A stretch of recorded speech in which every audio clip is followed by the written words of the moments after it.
Hi everyone, Linda Reed-Enever. Wow, can you believe it's Tuesday again already, and we are back for another Tips Tuesday session to help you run, market and come up with ideas for your business. For those of you who don't know me, my name is Linda Reed-Enever.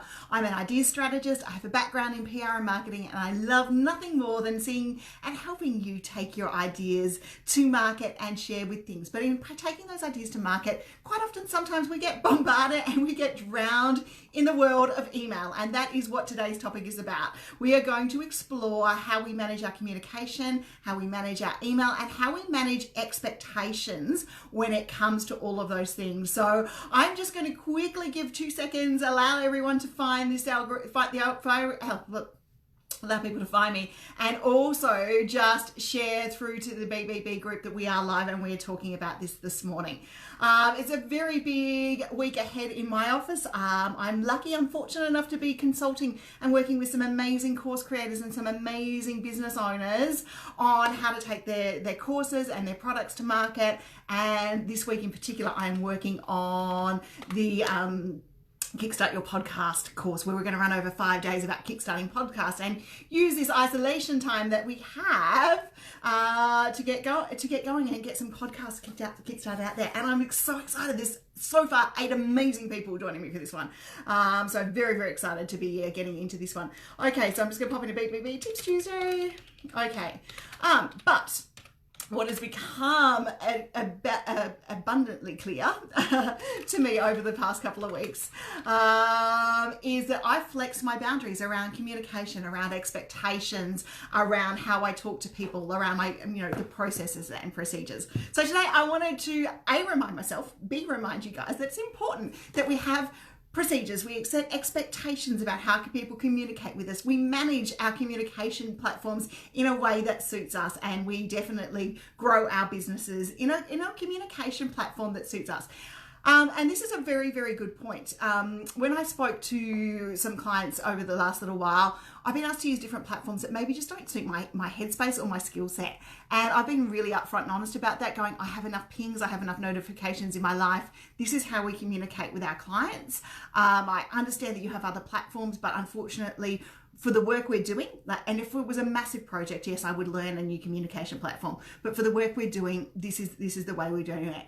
I've also had to come back and just flex back to a few people in the world of Facebook and say, hey guys, yes, I get that it's really easy and convenient to message me here, but if you send me an email, it gets flagged in our system, and then it comes up into the order of the emails came in and who I need to respond to, and we have something to track. If you come back in the past going, hey Lydia, you sent me a link on something, what was that link? And we're able to go to our CRMs and our systems and be able to find that, whereas through Facebook Messenger we're going to troll through our whole message, and was it to the page, was it to Facebook, where was it? So you can understand it gets a bit of a mess.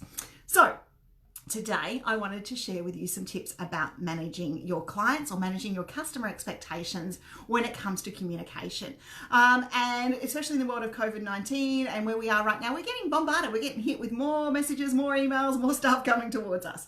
Okay, so first things first, for the clients you work with face to face, let's be really honest with those guys. And if you haven't told them your preferred methods of communication, then today might be the day to do that. And today might be a matter of sending an email out to them and saying, okay, best ways to communicate with us are via email here. If it's really urgent, you call me. If it's whatever it is, if it's non-urgent, then you pop it on a project board. So for us here internally, we have project boards, or we have a working document, depending on how many sessions we're doing with a client. If it's a short one, we tend to only have a working document. So we use ClickUp for our project boards if it's a big ongoing project, or Trello. We've used Trello in the past. I've got a few clients still on Trello boards, but we use that, and that's our communication for both the team and I to see where projects are at and what is going on.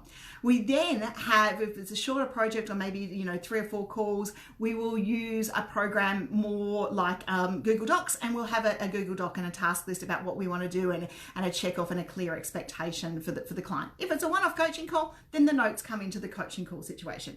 So a couple of things when we talk about clients about how they want to book into things, or students or people, is we use booking calendars. And booking calendars for us allow people to manage the expectation of when they can talk to us. It allows them to see a live calendar, and it allows them to be able to book in the right areas. So there's a couple of things. If they want to book time with me and they haven't booked time with me and it's not urgent, they head to my booking calendar. If they want to, if it's something really urgent, they pick up the phone and they call me, and they'll either know that I'm consulting and I'll call them back, or it swings around about, so I'll pick up the phone if I'm free and available. And then I say to most of my clients, the best form of communication so that everyone can see it is via either the board or via email, so that we can get it in email and it comes into the system. We've got somewhere to track it from there.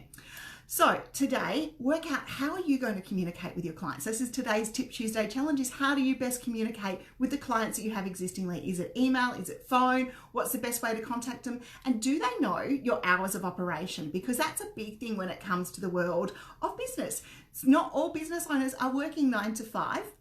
And not all business owners are going to be able to, respond to emails at different moments of the day. And when things are normal, and I say when things are normal here, I work 9 to 3 Monday to Friday, and I'm available for some after hours calls, but that's pretty much my hours of operation is 9 to 3 Monday to Friday. And then, obviously being available to check in and checking emails on groups from time to time there. So I normally make that really clear to my people. My hours of operation are between 9 to 3. I'm not in the office. I'm not available for clients on Friday unless it's an absolute emergency. That is normally the days that I work on internal stuff, or I just take a day off for me, because that's also important for you in the world of business if you're doing extra things. And I need a weekday to talk to all the people that I need to talk to as well. So there are a couple of things there. The other thing is about managing the communication with not so much your clients, but your external people. And that is, how can people contact you via your Facebook page, via your LinkedIn profile, via all of those things? And what is your expectations, and managing the communication expectations those ways. So LinkedIn and Facebook, they all have things on the phone, which means that we feel like we should respond straight away. So maybe with your Facebook page, there's an opportunity to put in a chat bot, if it's maybe some frequently asked questions, or a chat bot on your website to answer some questions. But if you're a bit like me and like the old school personalized reply, I started looking at going back to, rather than messaging my page, having a contact us button, which moves either through to a contact form or an email address again. So once again, we can get our preferred method of communication, emails, back into the business. So it does make a difference about where things go.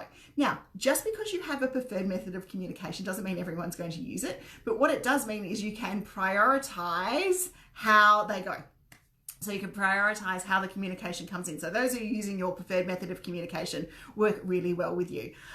From my point, from the other thing is managing those expectations. So if they do send you an email and you don't work, or you're not going to get to email, in the next 48 hours, put an out of office on. Let people know what the time response is for if they send you an email, or if it's going to a team or a support email option. Give them an idea of hours and support time. I love it. There's one group that I send a support ticket to, and they say, is it really urgent, or can I wait a couple of hours? And I love that feedback that system gives me. So if you're using a team and you've got a feedback system, then that's a great thing to be able to do it. But once we get them into our preferred method of communication, whether that's email or whatever it is, there's a chance that we can possibly deal with overwhelm. So this is whatever inbox you use, whether it's a Facebook inbox, it's a message inbox, or it's email. Read it, flag it, delete it is normally my options. It can be as simple to when you open the email, are you going to read it? Are you going to flag it for follow-up, or are you going to delete it? And now, thanks to Facebook, you've got the opportunity to be able to flag and delete within those areas. But if it happens to be that way, definitely do that. I'm a big one for not leaving my email, my inbox, my Facebook open when I need to leave tasks open, because once again, it massively overwhelms my world. I turn off notifications on the weekend on my phone, and beeps and those things, so it doesn't go through and doesn't talk to my Garmin when I'm going for a big walk, or it doesn't talk to my phone when I'm going through those areas as well. And that allows me to make sure that those notifications aren't there. Folders. When you come to the world of email, folders and organization are your friends. And here's a couple of folders that I tend to use. I have one for flagging, which we call needs my attention ASAP, but means I can't respond to it straight away. I just need to sit down and do a batch response to a couple of emails, and it needs a little bit more from me. I've got another folder for clients where client emails go. So that's the first spot I go and look at where our clients are. And if they're on our client list, their client emails will go there. And then I've got folders for stuff like media connections and BBB with the stuff that we do for teams, where I see emails, but I maybe don't need to actually react and respond to those ones because the team has something in there. And unsubscribe from unwanted emails. If you are finding you're getting a massive amount of emails, or it doesn't suit you right now to be on those email lists, do your head a favor and unsubscribe from them. The same thing with chat bots on Facebook or messenger bots. Unsubscribe from the ones that are no longer relevant to you, because that has happened to us all when it comes to the business. So wrap up of today's Tips Tuesday is: 1, use some systems. Tell your people of your preferred method of communication so that they know the best way to contact you, and they know how to contact you in emergency. They know the best way to walk things through. And that goes to even people who run article sites like we run inside Business.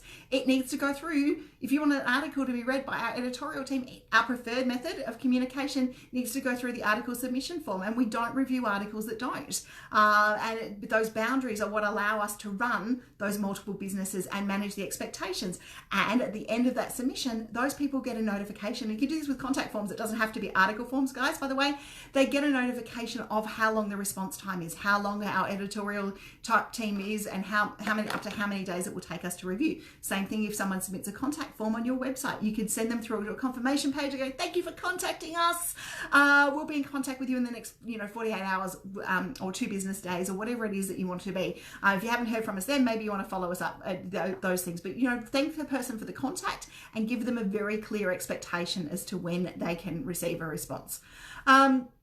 And if you are busy and things are crazy, then your response can be as simple as: I've got your email, I'm in back-to-back client sessions, or I'm in back-to-back, or I'm not in the office again until whatever date. I wanted to let you know I have your email and I'll respond to you on that particular date. And then just make sure that you're responding to the people on those dates. We're in a world of moment where communication is coming to us at a massive level, and we just need to make sure that we manage our preferred methods of communication, our response times, and the best way that we can speak to people effectively without having our heads explode at the same time. Got any tips? Why not pop them in? Why not pop them in the comments and let everyone else know your tips for managing communication when it comes through the areas there, and how do you prefer to be communicated with? I'm going to head back to the world of the BBB editing today and course creation, working for the Podcasters Toolkit and the Podcasters Kickstart. Hope you have a great week, and I will see you around back here on Facebook for Friday Night Cheers this Friday. Okay, bye guys.